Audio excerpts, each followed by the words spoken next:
Mirëmëngjesi të nderuar teleshikues, ja ku takuam sërish në emisionin e përditshëm What Happened Today, ku do të jemi së bashku çdo ditë në orën 07:30. Data sot shënon 5 dhjetor dhe ne kemi përgatitur për ju disa informacione me ngjarjet më të rëndësishme të ditës, të cilat ju ftoj që t'i ndiqni.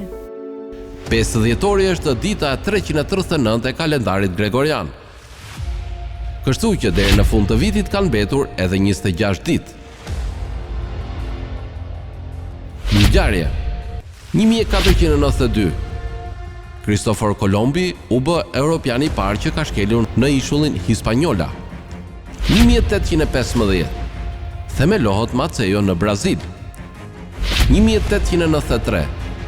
Paraqitja e parë e veturës elektrike. 1932. Fizikanti zvicerian i lindur në Gjermani, Albert Einstein, fiton vizën udhëtimit për në Amerikë. 1944. LDB, aleatët okupojnë qytetin Ravenna. 1945. Flight 19 humbet në trekëndshin e Bermudes. 1955. Ed Nixon dhe Rosa Parks udhëheqin bojkotin e njohur si Montgomery Bus Boycotts. 1957. Sukarno largon të gjithë holandezët nga Indonezia. 1989. TGV Atlantique vendos rekordin e ri botëror me shpejtësi me 482.4 km/h. 2003. Bombarduesit vetvrasës vrasin së paku 46 njerëz në një sulm në Rusi. 2008. Federata Mikroneziane njeh Republikën e Kosovës. Lindje 1782. Lindi Martin van Buren, ish presidenti i SBA-ve. 1975. Lindi Ray Hiroe, animator mangash. 1901. Lindi Vernon Hesterberg, fizikant gjerman. 1901. Lindi Walter Ellis Walt Disney, krijuesi i filmave të animuar. Vdekje 1791. Vdiq Wolfgang Amadeus Mozart, kompozitor gjermano-austriak. 1925. Vdiq Vladislav Raimond, shkrimtar polak, nobelist. 1975. Vdiq Hito Çeko, ushtarak shqiptar. 2013. Vdiq Nelson Mandela, politikan i Republikës Jugoafrikane. Ndërkohë kemi përgatitur për ju biografinë e Wolfgang Amadeus Mozart, i cili ishte një kompozitor klasik i periudhës klasike. Për më tepër ju ftoj të ndiqni materialin e përgatitur.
Cila ishte në masë të madhe e papërfunduar në kohën e vdekjes së tij.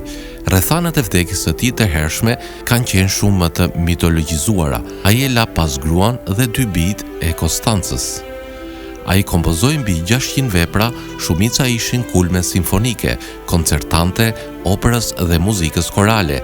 Ai është ndër më të popularizuarit të kompozitorëve klasik dhe ndikimi i tij mbi të mëvonshëm muzikë artit perëndimor është i thellë.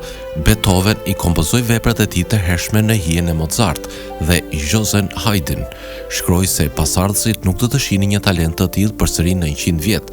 Ndër 19 oprat më të njohura dallojmë Rrëmbimi nga Sarai, Dasma e Figaros, Don Juani, Kështu bëjnë të gjithë, Mozarti vdiq në shtëpinë e tij me 5 dhjetor 1791 në moshën 35 vjeç. Funerali modest i Mozartit nuk e pasqyrojnë gjendjen e tij me publikun si një kompozitor. Shërbimet përkujtimore dhe koncerte në Vjenë dhe Prag ishin me pjesëmarrjen. Në të vërtetë, në periudhën menjëherë pas vdekjes së tij, reputacioni i tij u rrit ndjeshëm. Salomoni përshkruan një valë të paparë të entuziazmit për punën e tij.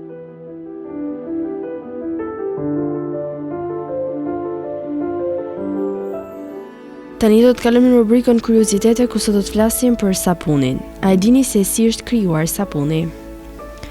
Rreth 100 produkte kaq të përhapura dhe të dobishme sa sapuni, që nga fshëria dhe deri në pleqëri, sapuni është pjesë e jetës sonë të përditshme, që nga kohët e lashta kur u prodhua për herë të parë, sapuni është transformuar gradualisht nga një send luksi në një send të domosdoshëm që cilin e përdorim çdo ditë.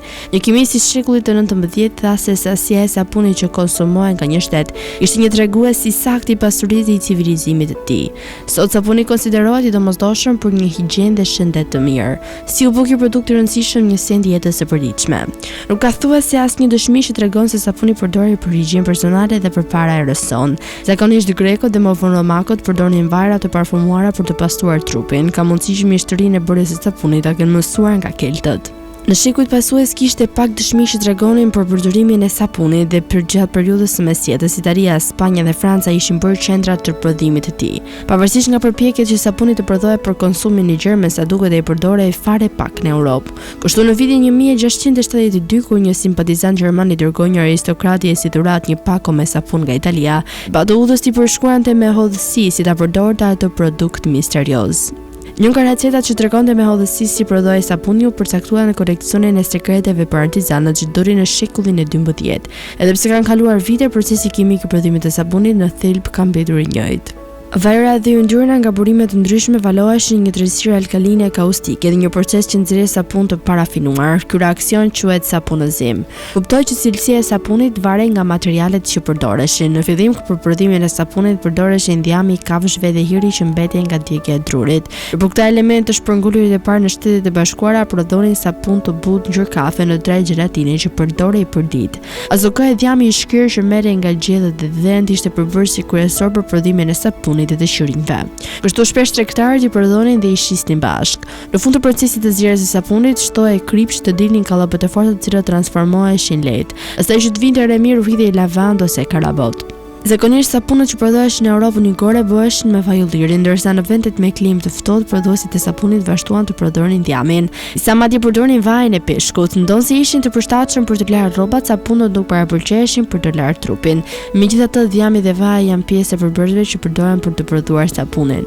Për shembull, me radhë alkali që nevojiten për prodhimin e sapunit nxirreshin nga hiri i disa bimëve të veçanta duke përfshirë dhe leshterikët. Spajnë Simleja digje dhe lëshonte një hi alkalin që quhej barilia, duke kombinuar me vajin e ullirit të asaj zone, dilte një sapun i bardhë me cilësi të lartë që quhej sapuni i Kastiljes.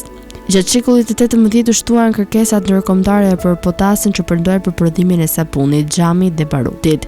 Rreth vitit 1790 Nicolas Leblanc, kirurg dhe kimist francez, shpiku një proces për prodhimin e alkalit nga kripa e zakonshme.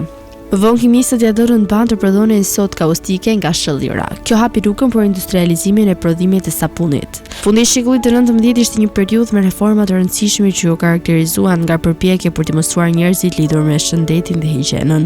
Megjithatë, për shumicën sapuni asaj kohe ishte një përzierje e kaftë e papëlqyeshme, që akoma bëhej me mbetjet e alkaleve të papërpunuara të cilat acaronin lëkurën. Vazhdonte të prodhohej me dorë thjesht duke e zirë nëpër kazan. Ushqinte klientëve me kallope pa emrin e prodhuesit. Shitsi e priste për së gjati dhe e shiste në peshë. Disa sapun bënin shumë shkum, por lëshonin dhe pika vajsh, t'i bënte gishtat më yndyrë dhe me kalimin e kohës vinin erë të keqe.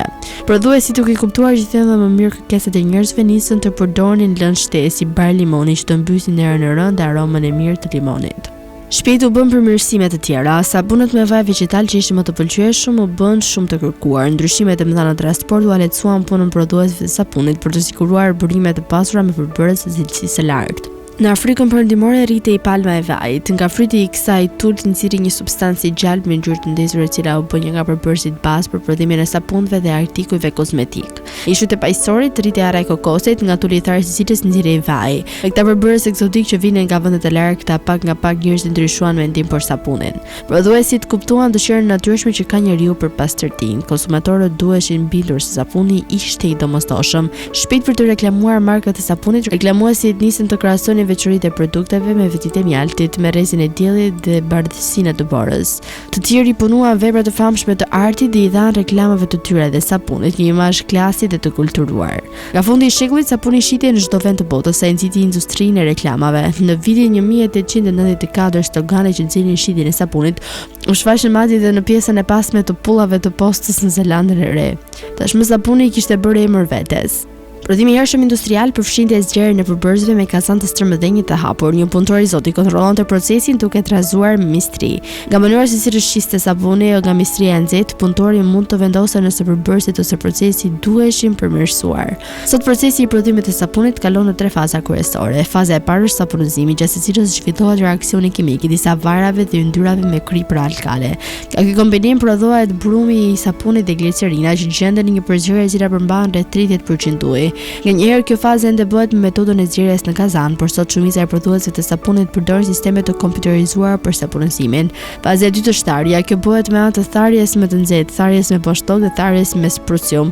Si rezultat, brumi I sapunit shndrohet në toptha që përmbajnë vetëm rreth 12% ujë. Faza e tretë e fundit quhet përpunimi përfundimtar. Toptat përzihen me aromatizues, ngjyrues dhe përbërës të tjerë që japin sapunin të veçantë aromatik. Në anë të një prese, kallopet presohen dhe stampohen në formën e tyre karakteristike. Sot konsumatorët I duan sapunët me më shumë aroma frutash dhe ekstrakte bimore në mënyrë që sapuni të jetë sa më natyral, të lërë një ndjesim më gjallëruese.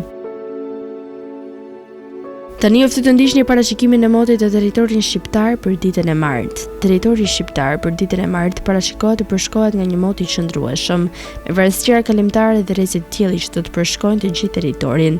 Sipas parashikimeve, temperatura minimale do të jetë 2 gradë Celsius, ndërsa temperatura maksimale parashikohet të jetë 15 gradë Celsius. Ero do të frymë një shpejtësi mesatare 1 deri në 5 metër për sekond në drejtimin lugor, çka do të bëjë që të krijohen tallgëzime deri në 2 ball. Ndërsa temperaturat minimale dhe maksimale në disa qytete kryesore të Shqipërisë do të jenë si vijojnë. Shkodër 5 deri në 11 gradë Celsius. Kukës 2 deri në 5 gradë. Peshkopi 6 deri në 8 gradë. Tiranë 7 deri në 12 gradë. Durrës 10 deri në 13 gradë. Kavaj 11 deri në 13 gradë. Elbasan 7 deri në 11 gradë. Berat 7 deri në 11 gradë. Korçë 3 deri në 6 gradë. Vlorë 9 deri në 15 gradë. Gjirokastër 6 deri në 10 gradë. Sarand 8 deri në 12 gradë Celsius.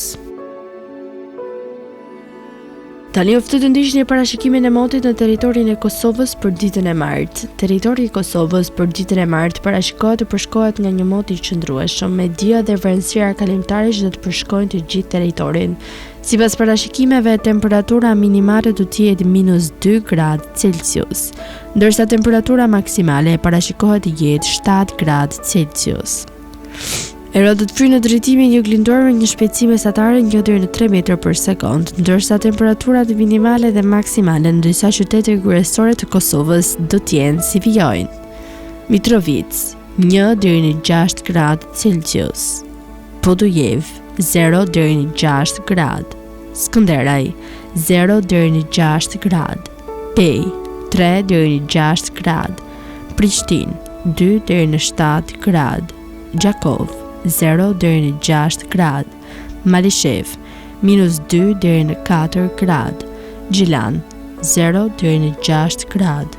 Kërizaj 1 deri në 6 gradë. Kaçanik 1 deri në 5 gradë.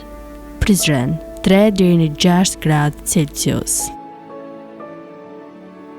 Të nderuar teleshikues, kjo ishte gjithçka e përgatitur për emisionin e sotëm. Bashkë do takohemi sërish nesër po në të njëjtën orë. Ndërkohë ftu të ndiqni programacionin në vijim të Drita Televizion, si dhe mos harroni të na ndiqni në rrjetet tona sociale, TikTok, Instagram, Twitter dhe Facebook, si dhe në websajtin ton drita.tv.